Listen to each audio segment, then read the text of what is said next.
So something really cool is happening over in Ethiopia, kind of under the radar. We're talking about a quiet revolution in higher education. You've got three universities that are basically tired of playing by the old rules for global funding. So what are they doing? They're teaming up to write their own. In this explainer, we're going to break down exactly how they're pulling this off and why it could be a total game changer.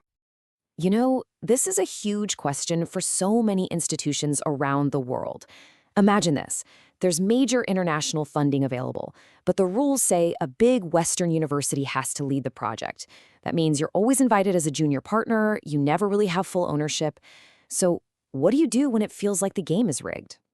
Well, these three universities decided they were done waiting for an invitation to someone else's party. They decided to build their own table. This is a story about flipping the script, about turning what looks like a disadvantage into a massive strategic advantage. All right, so let's start at the beginning. How did this alliance even come to be? This wasn't just some casual handshake agreement. Oh no. This was a really calculated move, and it was born from a shared vision and, honestly, a shared set of frustrations. And this question, posed right at the beginning of their journey, really gets to the heart of it. The key word here is strategic. It wasn't just about, hey, let's work together. It was about, how do we form a partnership that can fundamentally change our place in the world and our access to resources?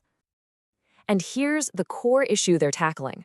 A lot of those huge funding pots, especially the ones coming out of Europe, are just not directly accessible if you're a Sub-Saharan African university applying on your own. So by joining forces, these universities are creating a single, much more powerful voice that's designed to break right through that barrier. Okay, so who are the players at the heart of this alliance? Let's meet the trio, because this is where it gets really interesting. Each one brings something totally unique to the table. First up, we've got Arsi University. Think of them as the seasoned pro in the group. As a designated university of applied science, they have deep experience in fields that have a direct practical impact. And wow, when you look at the stats, you can see just how much they bring to the partnership. We're talking over 11,000 students and a network of partnerships that already spans 4 continents. They have a proven track record. They're really the established anchor of this whole operation. Okay, our second partner is Werabe University. Now, this is what's known as a fourth-generation university, which just means it's part of a more recent wave of new schools in Ethiopia. It's dynamic, it's new, and most importantly, its location is everything. And you can see their unique role right here. With over 7,500 students, Werabe is located right near major economic and industrial hubs. That makes it the perfect bridge to the business world, for internships, for research, for projects that tie directly into the country's economic growth. And rounding out our trio, we have Madda University. This place is defined by 2 things: its absolutely incredible natural environment and its massive student body. I mean, look at that. Madda Walabu is the biggest of the 3, by far, with more than 23,000 students, and it's located in the Bale Mountains, a biodiversity hotspot. It's basically a living laboratory for the natural sciences. And here's the kicker, they already have experience with Erasmus Plus projects. That first-hand knowledge is absolutely vital for the group. So you see what's happening, right? When you put them all together, the synergy is just crystal clear. You've got Arsi, the experienced international player. You have Werabe, the strategic industry connector. And you have Madda Walabu, the powerhouse in natural resources and biodiversity. They're not copies of each other, they're puzzle pieces that fit together perfectly.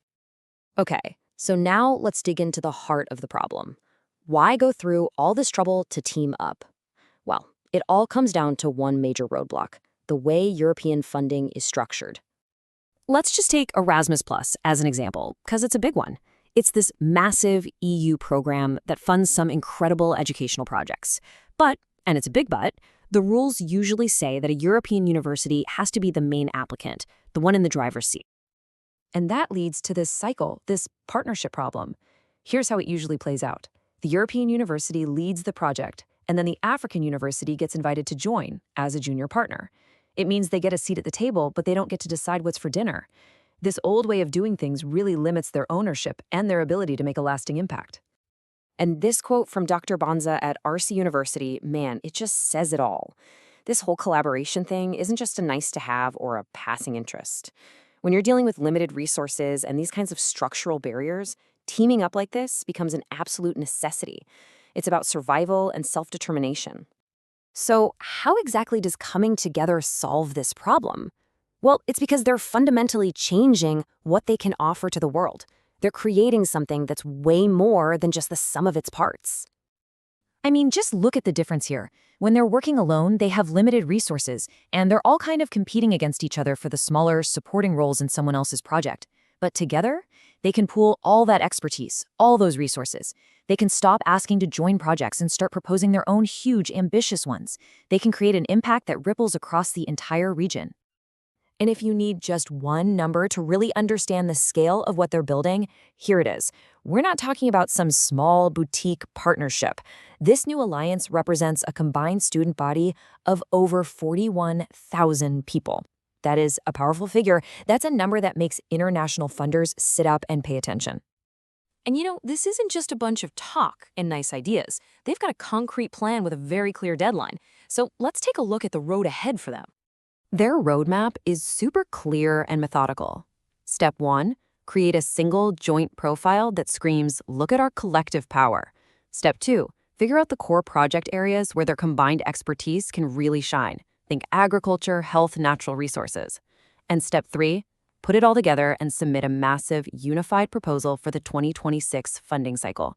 It's ambitious, but it's actionable. When you boil it all down, the mission couldn't be clearer. It's about making a fundamental shift, moving from being the passive partner who gets invited to being the proactive leader who sets the agenda and drives the entire project forward. And that brings us to the big final question, right? This story isn't just about 3 universities in Ethiopia. This is a potential blueprint. If they can pull this off, if they succeed, could this model of strategic South-South collaboration be the key that unlocks a whole new future for universities across Africa, and maybe even beyond? Definitely something to think about.